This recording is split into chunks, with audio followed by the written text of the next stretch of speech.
Círculo Esotérico da Comunhão do Pensamento, primeira ordem esotérica no Brasil. Idealizada e fundada por Antônio Olívio Rodrigues há 112 anos. Agradeço a Deus por mais esta oportunidade de estarmos reunidos para tratarmos de temas esotéricos.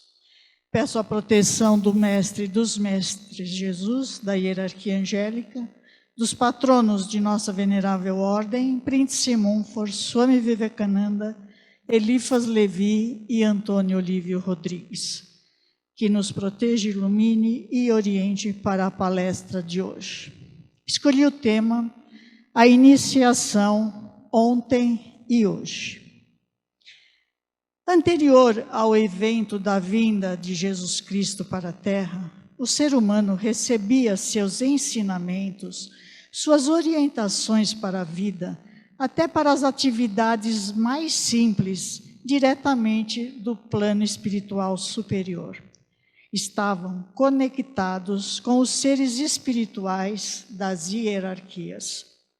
Quando lemos a passagem na Bíblia, a figueira secou, em Marcos capítulo 11, versículos 12 a 14, ou em Mateus capítulo 21, versículo 18 a 22, significa que ela secou porque ela não deu frutos, porque as pessoas não iriam receber mais as orientações do plano superior.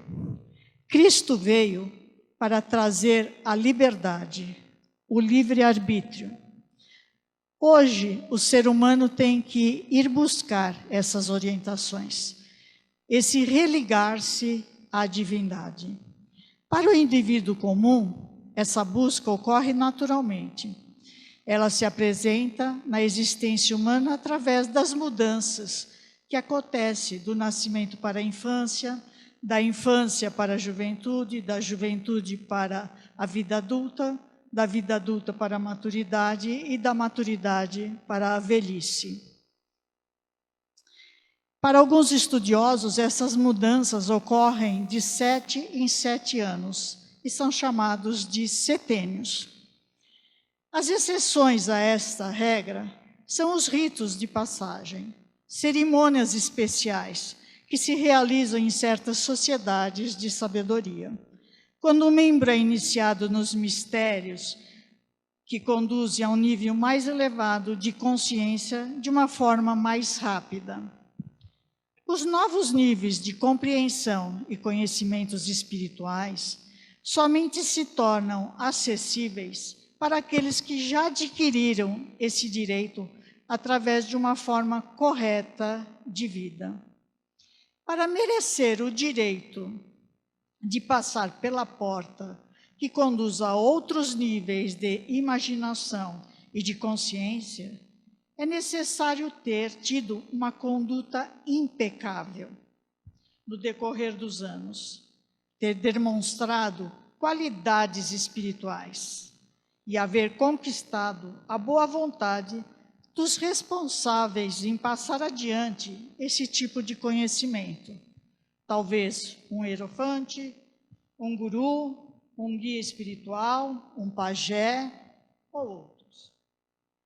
Quantas evidências da vida de grandes iniciados, verdadeiros portadores de luz, que marcaram o desenvolvimento da humanidade, que contribuíram para a evolução cíclica, nos remete aos mestres da grande loja branca. Rama, Krishna, Buda, Hermes, Moisés, Orfeu, Pitágoras e Jesus Cristo. E coube a eles nos transmitir os ensinamentos divinos por meio dos livros de grande sabedoria, como os Vedas, o Alcorão, a Bíblia judaico-cristã, o Aishin, o Bhagavad Gita, entre outros. Eis alguns pensamentos retirados destes livros. O homem deveria aspirar a Deus e compreendê-lo através do anjo, que é o modelo do homem do futuro. Quando reencarna, por mais que seja um iniciado, sua consciência se obscurece Ele se submete à matéria. De qualquer maneira, é forçado a reconquistar o seu eu superior. Em sua vida terrestre, enriquecê-lo por um novo esforço. O espírito é a alavanca que levanta o mundo. Ele se direciona de modos diversos ao artista, ao poeta, ao cientista, ao santo e ao sábio. A criação é eterna e contínua.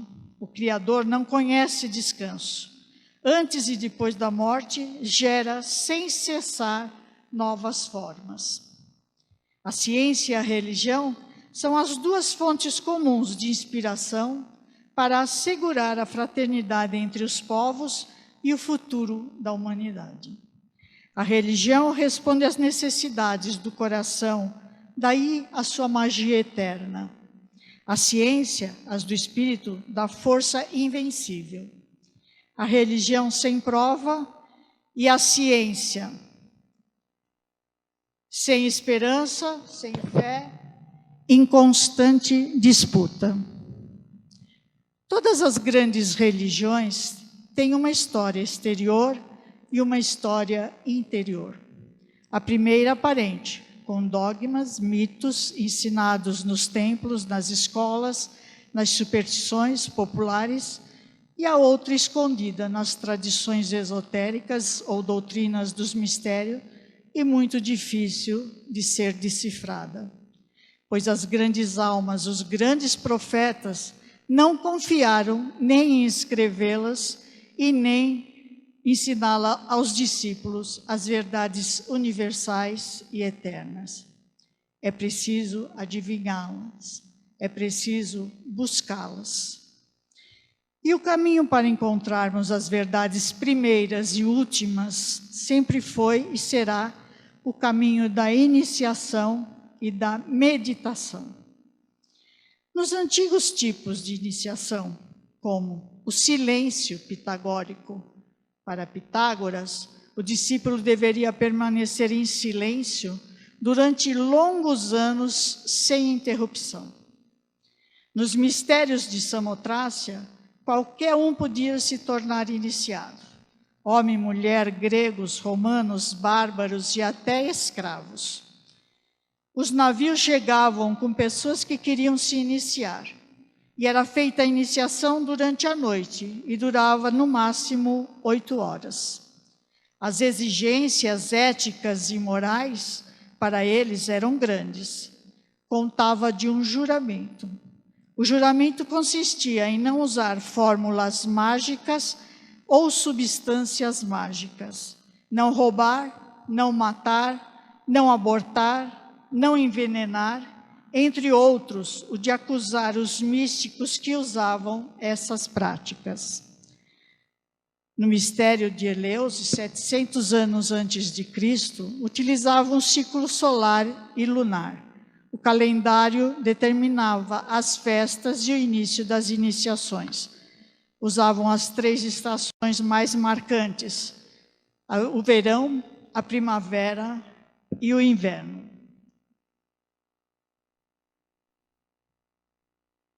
Em Delfos não havia centro de mistérios, mas as pitonisas, seres clarividentes, atávicas, que recebiam esses conhecimentos através da hereditariedade e que através de vapores de água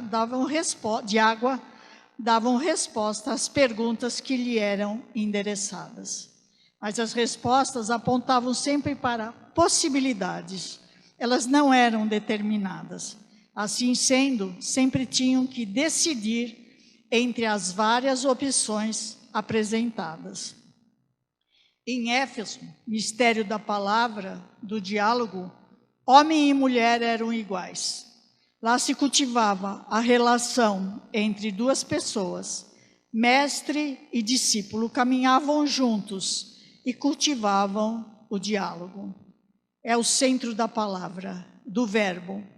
João Evangelista viveu lá com profunda reverência pela vida e pela natureza. No Egito, além das esfinges do Egito, também na Grécia, Nos mistérios de Delfos, havia a esfinge que alertava o visitante com a frase: conhece-te a ti mesmo. Só era permitida a entrada no templo àquele que respondesse ao enigma da esfinge, ou seja, mantivesse em equilíbrio o domínio do pensamento, a águia, do sentir, do leão, e do agir, do touro. Logo, o processo de iniciação era realizado através de provas físicas com os 4 elementos: terra, fogo, água e ar. Provas morais, domínio das paixões, da sexualidade. Hoje, muitos dirigentes espirituais se perderam nessa prova prática. A terceira prova, espirituais, o batismo, a visão do mundo espiritual. Na Ibérnia, época anterior aos gregos, na Pérsia, eram feitas 2 experiências com 2 estátuas. Uma do inverno congelada, onde as forças eram destruidoras por longo período, o endurecimento da alma, o corpo rígido, e eles tinham visões das passagens do inverno. Era a ciência. A outra estátua do verão, um calor intenso, febre angustiante e profunda. Os efeitos dependiam dos sentimentos que tiveram na época do verão. E ela representava a arte. Em todos os processos de iniciação provocava um estado de quase morte, uma transformação, uma mudança de consciência no final da experiência. Os 2 sacerdotes dirigiam palavras de repreensão sobre o comportamento do iniciado. O que apontava a imagem do Cristo dizia: acolhe a palavra e a força deste ser em teu coração. O outro sacerdote dizia: recebe dele o que as 2 figuras queriam te dar, ciência e arte. Dessa maneira especial, levar os alunos a ter o sentimento genuíno da essência do cristianismo. Se gravava a fundo na alma do aluno. Podiam seguir no seu caminho iniciático. Faz parte de nossa literatura a novela iniciática do Colégio dos Magos, Adonai, escrita por Jorge Andon, o mago Jefá. A primeira parte da novela se passa num plano romântico, cheio de paixões e vida social. Conta a tragédia de um povo em que o dinheiro, como em todas as outras partes do mundo, era a máxima autoridade, a desdita dos deserdados, o delito de ser pobre, o poder dos aristocratas e o servilismo dos representantes da religião. Frases que aparecem nesse romance. O proprietário ata as mãos dos trabalhadores enquanto o sacerdote lhe esvazia o bolso. A dor e a dureza dos costumes, sem atenuação possível, a vontade paterna como lei universal, os matrimônios de conveniência, passa por cima dos corações e sufoca os sentimentos. No decorrer da história, encontramos conhecimentos dos povos, raças, costumes, filosofias, mitologias e ritos. Adonai mistura religião e ideias místicas, deixando conhecimento e qualidade que contém em cada uma delas. Não há religião absolutamente falsa, nem absolutamente verdadeira.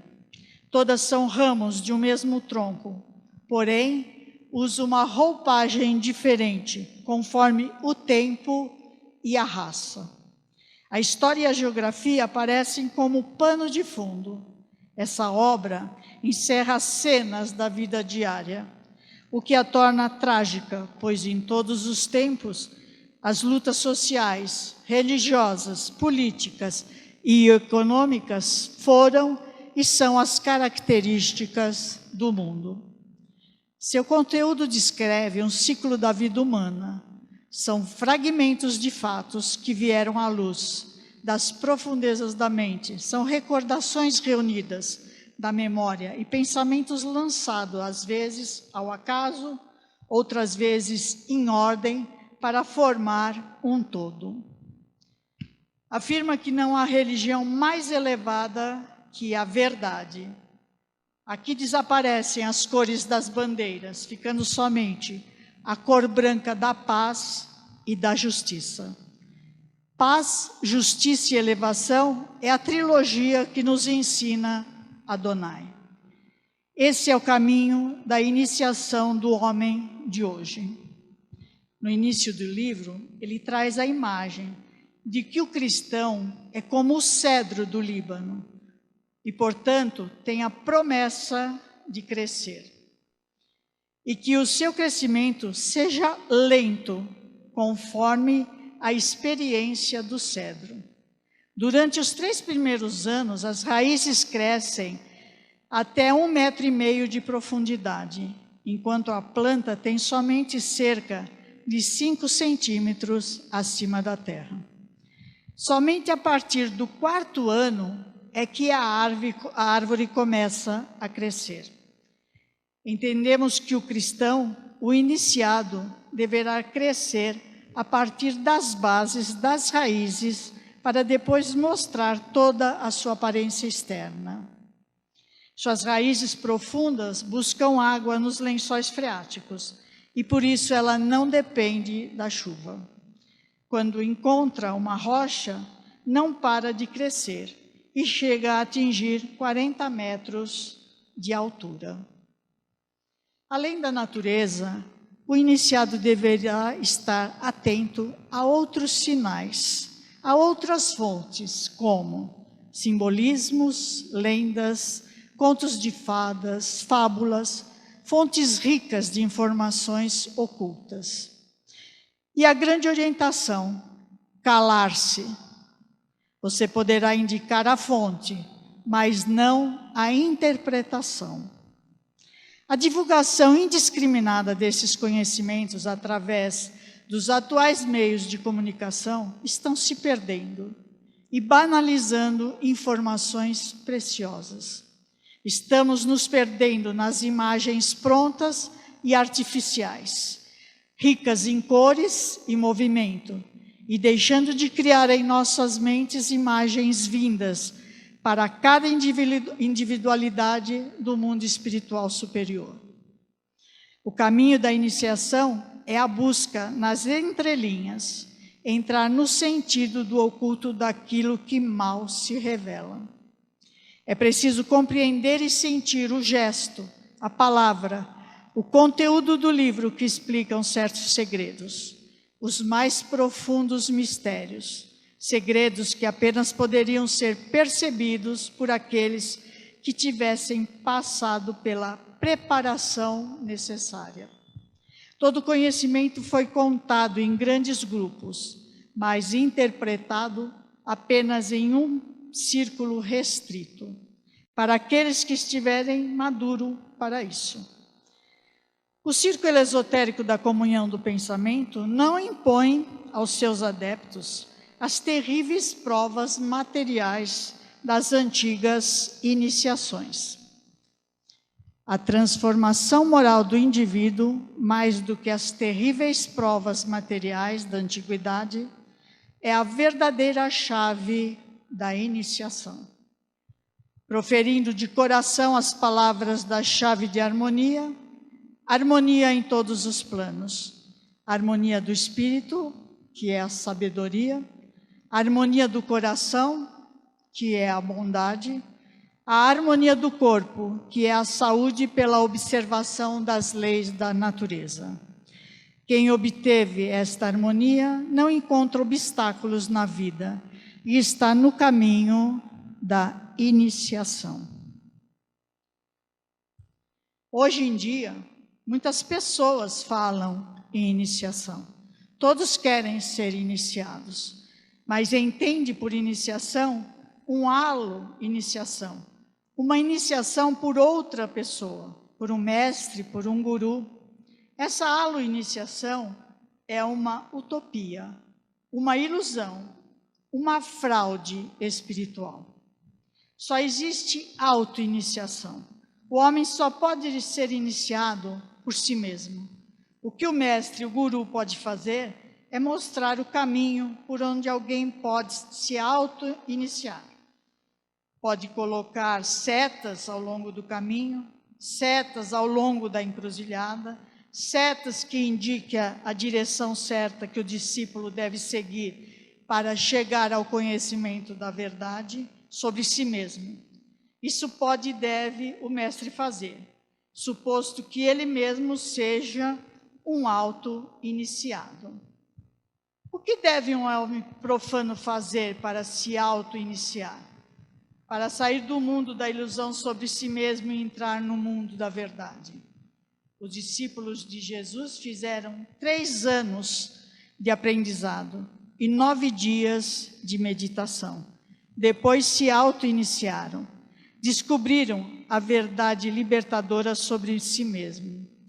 A verdade que os libertou da velha ilusão de se identificarem com o seu corpo, com suas mentes, com suas emoções.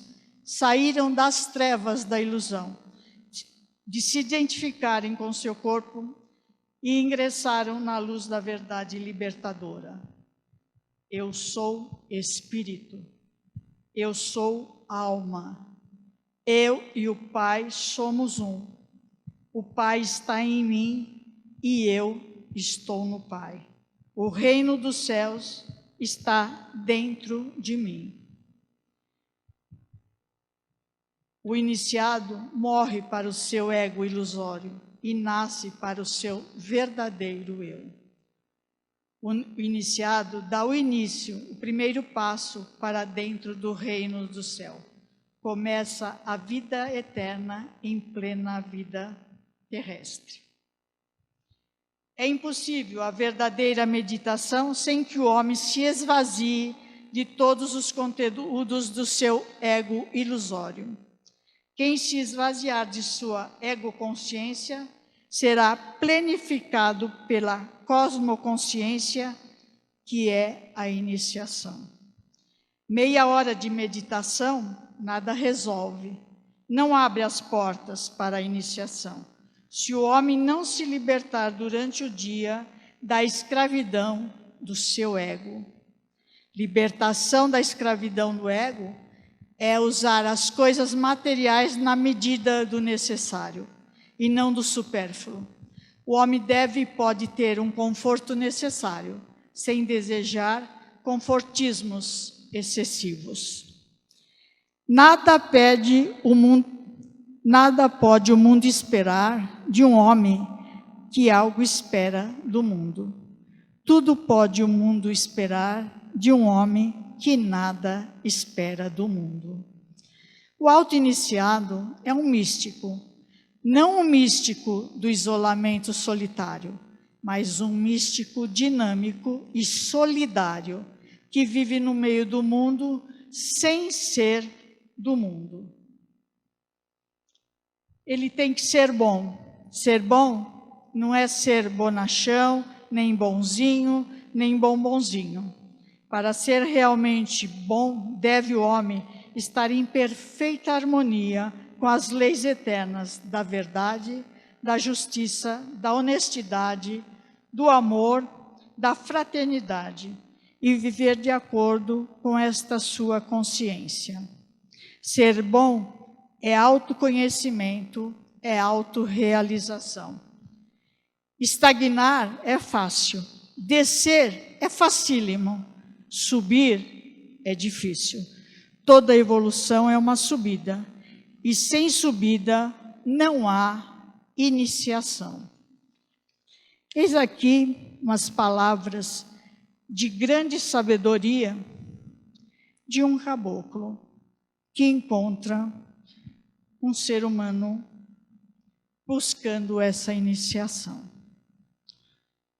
Não fuja jamais da vida que se te apresentar em cada uma das suas manifestações. Tira a lição de sabedoria que ela oculta. O santo grau que tem buscado todos os hábitos da verdade, não existe fora da existência que a cada ser individualmente é dada. Que proveito tiraria a alma em evolução se todas elas fugissem das lutas e entrasse em samadhi? Samadhi seria em contemplação constante, em meditação. A vida é para cada um de acordo com o que cada um tem de aprender. Tua estrada de peregrinação, como a estrada de cada ser, é cheia de caprichos, correspondentes ao que, como viajante, tens de aprender ao que lhes palmirarem as costas. Procure sempre fugir das falas duçosas das aiadeiras.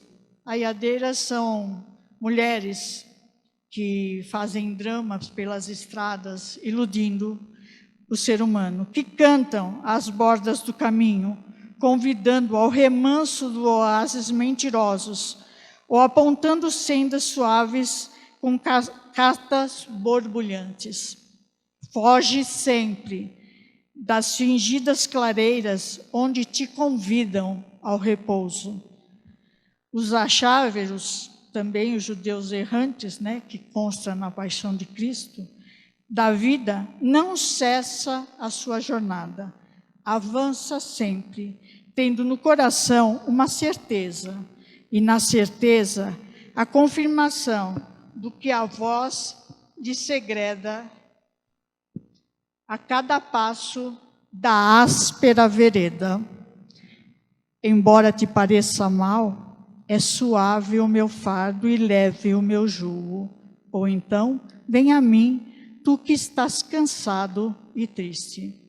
Não demores em deleites, não busque repouso, nem fujas ao trabalho. No fiel desempenho de cada mister que na estrada encontrares, irás colhendo as douradas espigas do pão da vida com que matarás tua fome da alma. Há espalhadas por essa estrada tudo quanto te fará rico de conhecimento. Se queres colher o fruto da sabedoria, sê ávido de ver, de ouvir, de ousar, calar, colher e utilizar tudo quanto se te apresentar ante o desenrolar dessa esteira de luz. É o mundo, o nosso verdadeiro templo da iniciação. E quantos entram e saem inconscientemente do templo, sem saber que aqui estão dando os primeiros passos para a luz da sempiterna glória. Abençoada seja esta terra, meu filho. Abençoada seja a vida terrestre de cada ser. E abençoadas sejam todos os passos dos homens, dentro do templo, no tempo e no espaço. Que Deus abençoe a todos. Muito obrigada.